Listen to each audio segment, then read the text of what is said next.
everyone, welcome back to my channel. Today I'm going to be just answering a lot of liver cleansing frequently asked questions. I get messages all the time through YouTube and Instagram asking how to do a liver cleanse, what supplements to take, how long you should do it. So I thought I'd compile all of the frequently asked questions into this video. I did put a poll on Instagram asking you guys to let me know what your most asked or most frequent questions are in terms of the liver. So I do have my tablet here. I just typed everything up. The first question I get quite often is actually how long do I cleanse my liver for? This one is the most asked question, so I thought I'd start off and just say everyone is different. I will never ever give you a definitive answer because I do not know. I really don't. No one knows. It depends on your toxicity, on your stress levels, on the state of your liver. If you have non-alcoholic fatty liver disease, that's a lot worse off than someone who just has a little bit of toxicity. If you have liver cirrhosis, that's even harder and longer to detox, so it could take anywhere from a few months to a couple of years, but I always say just go for like at least a year. You are not going to get benefits if you just cleanse for a month and then stop. So cleanse for at least a year or two. If you think about it, our liver goes through 500 or 600 different enzymatic functions every single second. That is a ton of stress on our liver, and we are also exposed to endogenous toxins, so toxins that are going to come from just like the end products of our metabolism, and then exotoxins or exogenous toxins, which are going to come from our environment, our water, our food, everything that we eat and touch and breathe. So our liver is stressed at all times. Plus, if we are stressed, that's more strain on our liver. If we have antibiotics and medications, that's more strain on our liver due to dysbiosis. So cleanse your liver. Go for a long time. Don't think it's like a quick 1 month thing and you're done for the rest of your life, because that's just not the case. And I always say, even after you're done cleansing for a couple of years, you should still keep up with maintenance cleanses at least twice per year. So hopefully that answers that question. The next question is chlorophyll in large quantities bad? Can you have a bad reaction to it? So yes, if you take too much, you can get too alkaline. You do have to be careful because we need to balance not only the pH of our blood, but the pH of our stomach, the pH of our intestines, etc., our mucous membranes. So every single part of our body requires a different pH. So you do not want to overdo it with chlorophyll or anything alkaline for that fact or that matter. What I say is if you're doing a liquid chlorophyll, if you're doing like the actual bottle of chlorophyll, then you can do about 2 tablespoons a day or even 1 tablespoon, and just split the dose up. So do half in the morning and half at night in some water. If you're doing liquid chlorophyll drops, you can do, I don't know, follow the bottle directions. Every brand is different, but don't overdo it. We're not trying to overburden our body. We just want to help detox gently. So one of the ways is to just do about up to a tablespoon. Sometimes for a while when I had major psoriasis, I was extremely acidic, so 2 tablespoons was very beneficial for me. So don't go crazy though with it. And usually if you're questioning how much you should take, just follow the bottle directions. Someone asked, why do sulfur supplements make my symptoms worse? I'm not exactly sure what you were referring to in terms of symptoms, and if you're referring to the liver or something else, maybe like IBS or something, I don't know. But if you already take a sulfur supplement and you seem to react to it, you could just be allergic to sulfites, not the actual sulfur, but the properties or compounds in sulfur, which are sulfites. I recommend maybe getting off of the sulfur supplement for a little while and see what happens. But usually if you're allergic to or sensitive to sulfites, you'll also be sensitive to any food that contains sulfur, like eggs or cabbage. So maybe get off of it for a while, then try to bring it back in and see what happens. You can get off of it for maybe 6 to 8 weeks. The next supplement or question is, what supplements should I take to cleanse my liver? So this one is the biggest question. And again, it is a very hard question to answer when you don't know the person's history. So quickly before I answer this question, I want to give you guys a little bit of knowledge about the liver, so you can understand where I'm coming from and why I can't just literally say what supplements to take. So your liver is different for every person. So if you have extremely toxic liver, or if you have cancer or liver cancer, or you have cirrhosis, or you have alcoholic fatty liver disease or non-alcoholic fatty liver disease, if you have hepatitis, etc., these are all different factors to do with your liver. And while we do address them all the same way by doing a liver drainage and a liver flush, you have to do different ones for different people. You do different supplements if you have a gallbladder issue paired with your liver issue. You do different supplements if you just have kidney and liver issues. It is so hard for me to just tell you guys what to take, because I could technically get sued if someone takes something that I recommend and it doesn't work. And I do have to be careful because everyone is different, so I can't say what supplements to take to drain and all that, you know, take care of your liver.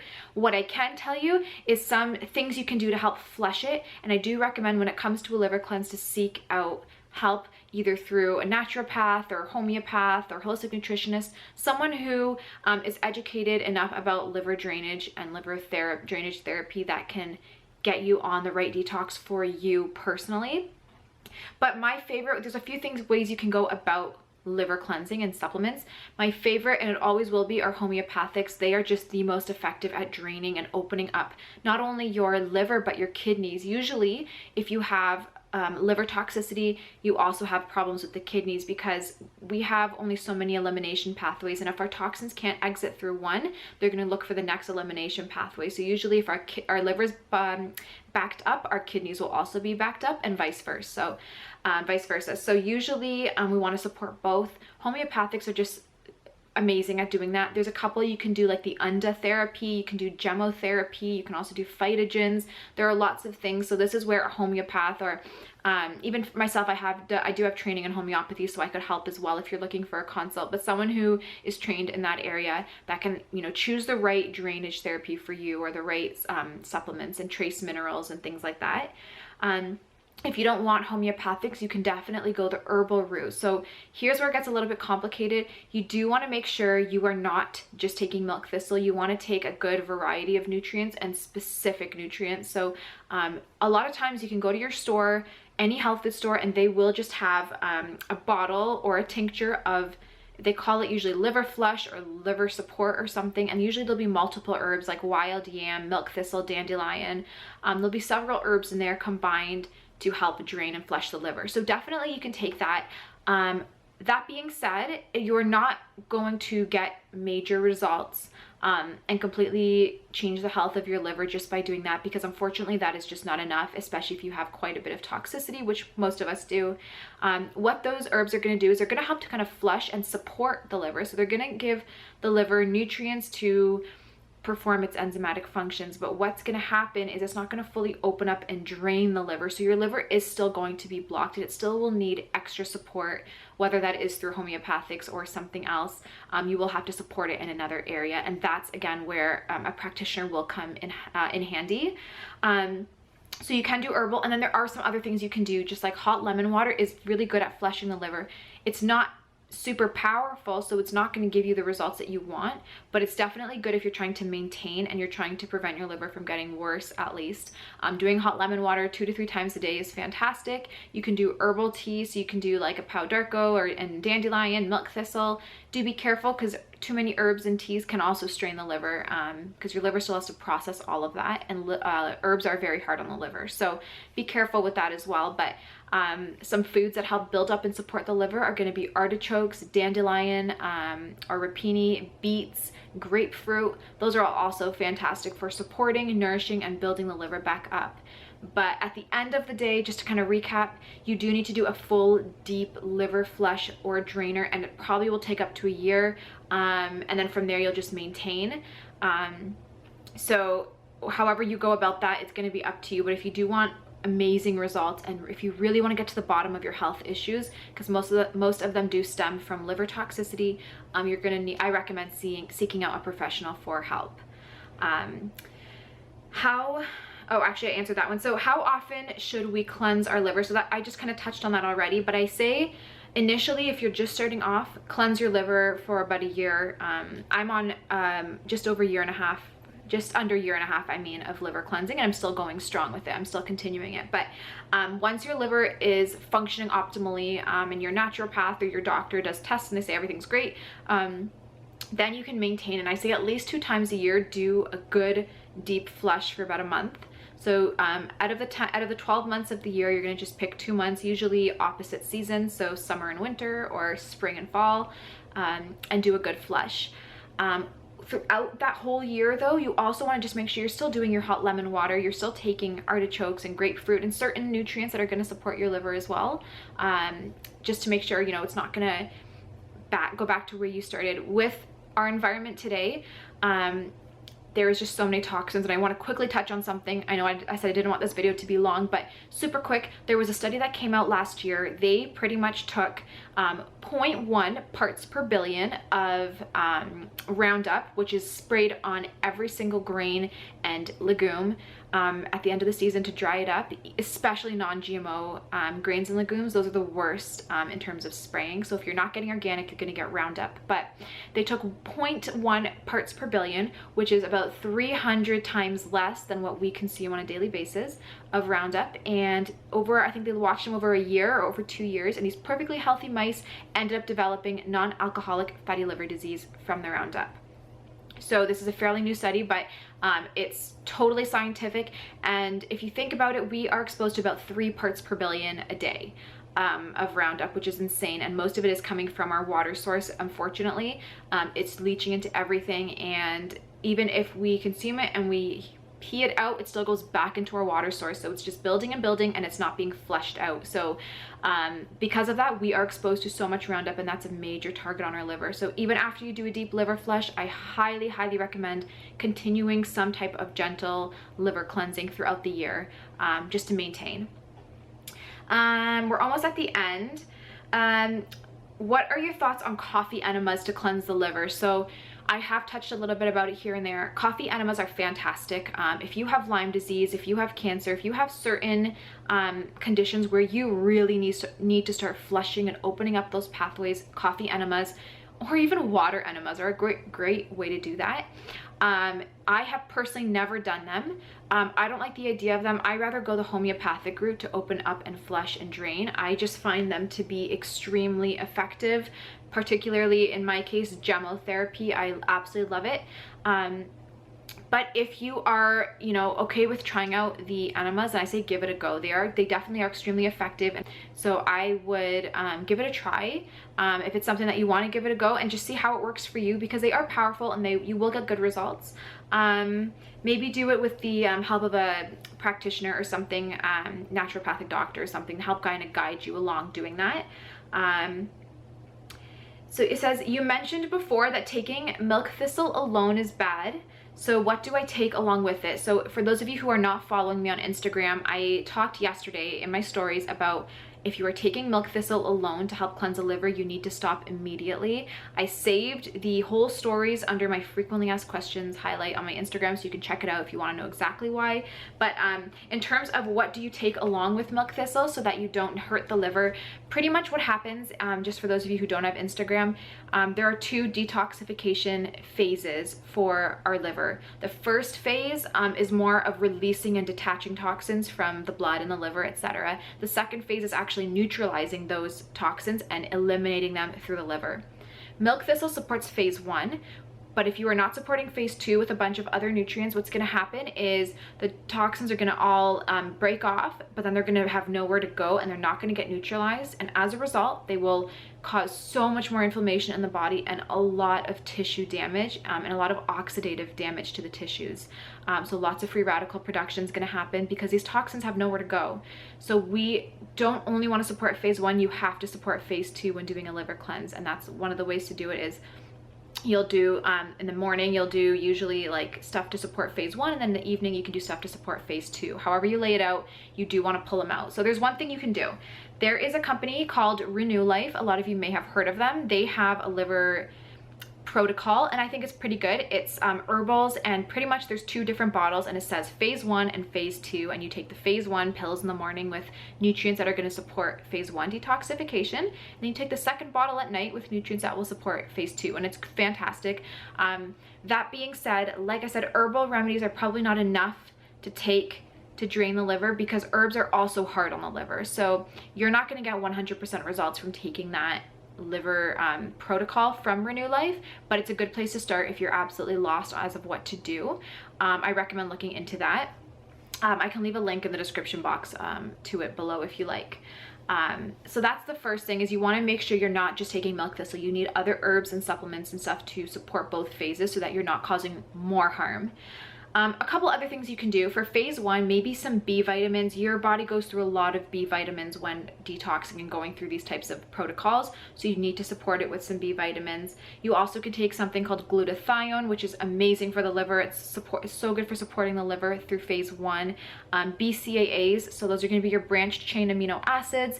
You can get them all in a supplement form or take them individually. However you want, you can make sure you're getting some of those in there to help. Your liver needs that protein to help detox, along with some phospholipids. Vitamin C with bioflavonoids is so important. You need those antioxidants during this phase to make sure you're not going to cause more toxicity and damage. And you can also take milk thistle here as well. During phase 2, there's a few other nutrients, and like I said, this is not comprehensive. There are still more things you should be doing and taking, but here's just some general. For phase 2, you can take methionine, which is also fantastic for supporting the liver, cysteine, and amino NAC, which can also act like an antiviral. So for those of you who don't know, we just opened up a holistic store, online store called puremarket.ca that's kind of attached to my Holistic Spring business. So we do sell the whole Ceroil and Genestra line along with these Gamadine trace minerals. So you can, I'll leave a link in the description box of where to get these with a discount code. But yeah, so definitely want to take some zinc and copper. Selenium is absolutely important antioxidant for the liver. You also want to take chlorella to act as a sponge to soak up and mop up toxins as they're being broken off and detoxified. Vitamin D. So here's the thing with your liver, when you have liver toxicity, it means your liver is not going to be producing enzymes, especially bile, to break down and emulsify any fats. Our liver also stores our fat-soluble vitamins like A, E, D, K, and even vitamin B12. So if we do not have enough bile to emulsify and break down the cod liver oil and the vitamin D supplements and stuff that we're taking, they are not going to reach the liver. So what happens is we will become deficient in these vitamins, and that makes it a lot harder for our liver to detox. So something that you want to do is make sure you're taking vitamin D, but you need emulsions of these fat-soluble vitamins just up until your liver can start producing the proper bile and things like that again. So I love the Ceroil's products. So if you go Genestra and look for their D emulsion, it's vitamin D that's already emulsified, and they also have an emulsion as well, so it's vitamin E that's emulsified. So these are already going to be broken down and ready to absorb. So your liver is, I think that Genestra is the only company that's currently producing emulsion versions of these vitamins, and they're pharmaceutical grade, so they're fantastic, but that's going to just give your liver these nutrients it needs to detox without having to strain. So definitely some fat soluble vitamins, especially vitamin D. These are all just some nutrients you could incorporate. You can get them either all in one supplement form or separately, but just these are things to think about, just kind of showing you the complexity of the liver and the nutrients it needs. And then one final thing you really need to think about. So a lot of people don't know this, but 70% of the blood going to the liver is actually coming from our gut. So it's called all of the blood will go through the portal vein to our liver, and in there will be a lot of toxins that are coming from our digestive system. If food's sitting in our intestines too long, things like that. You're also going to get a lot of bad bacteria like candida and parasites, and those will all be sent directly to the liver, and they will hurt and harm the liver. The rest of the blood, the other 30%, comes from our heart. So the majority is coming from our gut, and most of us have very bad gut health, which means our liver is getting overburdened by bad bacteria. So something we need to make sure we're doing is taking probiotics, and not a small dose. We need a potent, high intense dose of probiotics to just quickly overrun the bad. So give our liver kind of like a chance to breathe and not constantly be overburdened by candida and bad bacteria. So taking a very intense probiotic is going to be so important here when detoxifying the liver. There is the one I take. I absolutely love it, and I give it to my kids and my husband. And my kids not as high of a dose, but my husband and I, we take high doses.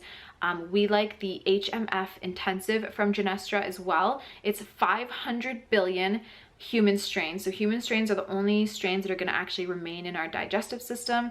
So once you do like a big dose, like for 10 to 30 days, you don't have to keep taking probiotics. You can just do maintenance from there out. But definitely, if you've ever had antibiotics, if you've ever had like lots of NSAIDs or steroids, things like that, Accutane, anything like that, you need to make sure you are going hardcore with probiotics. So I recommend doing the 500 billion while you're doing a liver cleanse. So just give your liver a chance to not be overburdened. Obviously, if you have SIBO and other things, that might not be the best course of action until the dysbiosis is balanced out. But for other individuals who don't have crazy amounts of bloating or anything like that, I highly recommend taking a high amount of probiotics. So I will leave a link to just some of the products that I mentioned in the description box below. I hope this answers your question. Like I said, it's so difficult to know exactly what to do for your liver unless I personally have your whole background, your whole history, all your deficiencies, and all of that, and then I can create like a good protocol for you. So for me to just tell you, take this, this, and this is really difficult. So something, like I said, just to recap, that you want to focus on: hot lemon water daily, some liquid chlorophyll daily. Those are all going to be great. And then you can look either into Renew Life, phase 1 and phase 2 liver protocol, or you can look into just doing some homeopathics with a practitioner. Or you can also take some of just like the glutathione, the methionine, and some of the vitamins and minerals that I mentioned as well. So there's a few ways to go, and depending on your toxicity and all of that is going to determine how long you need to remain on a cleanse. So just one final thing. This video is long, it turned out to be long, but I hope you guys are getting a lot of good info from here. So just one final thing. Doctors, there currently is no test to determine how well the liver functions. So people think when they go to the doctor and they're like, oh, your enzyme levels are good and stuff, that means your liver is functioning well. That is not the case at all. And if you ask a doctor, what does this test mean? They will have to tell you truthfully that the liver test or liver panel test that they run on individuals does not tell them how well the liver is functioning personally, if it's detoxing and performing all 500 to 600 enzymatic functions per second. What it tells them is, yeah, you seem to have a decent production of enzymes. You seem to be, doing this okay and that okay, but it doesn't tell you how well your liver's actually detoxing and performing. What the test does tell them is if someone's at about 60% failure, so if their liver's only functioning, or if only 40% of their liver's functioning decent or well, that's when they can tell in the test, okay, there's something wrong. But at that point, it's too late. At that point, you're probably looking at either a transplant or a dialysis or something else. So you need to get ahead of it, and don't rely on the doctor's test to tell you if your liver's okay or not, because it just doesn't tell you. And if you think about all the toxins we are exposed to daily, it'll give you a good idea of how you actually have to cleanse your liver way more frequently than you probably think you do currently. So I hope all this makes sense. I know it was so much information to throw at you at once. I'm sorry I was talking fast. I'm trying to get through this quickly as well. If you do have any other questions or something I didn't answer, please leave them in the comment section down below. I could always do a part 2 to this if I see that there's enough questions that I didn't touch on. So just let me know. But thank you so much for watching this video. I love you all, and I will see you in my next one. Bye.